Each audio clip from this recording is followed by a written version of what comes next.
بقول قصيدة رد على الشاعر الإماراتي حامد الهاشمي. يعقب والله مو بهاشمي، أكرم وأنعم من نسب والله، لكن هو يعقب. قلت فيها طبعا بعنوان هذه أخت محمد بن سلمان.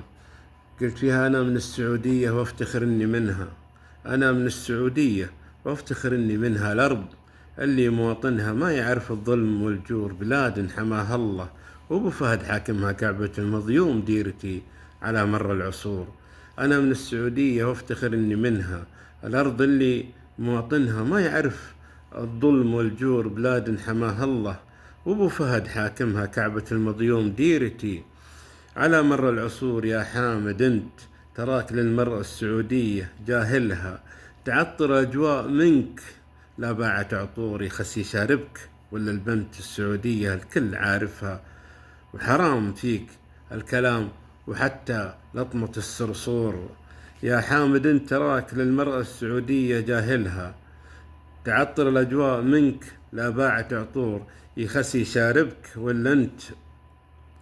ولا البنت السعودية الكل عارفها، وحرام فيك الكلام وحتى لطمة الصرصور. ما يكفيني هذه أخت محمد بن سلمان النشمية بفخرها، ما يكفيني فيها المدح بكلامي أوراق وسطور. هذه أخت محمد بن سلمان النشمية بفخرها، ما يكفيني فيها المدح بكلامي أوراق وسطور. ويشرفني أكون أخو السعودية اللي تكدب عرقها، ويشرفني أكون أخو السعودية اللي تكدب عرقها، وتبيع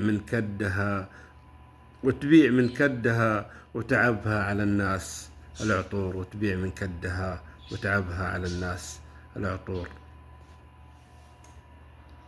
أرجو من المتابعين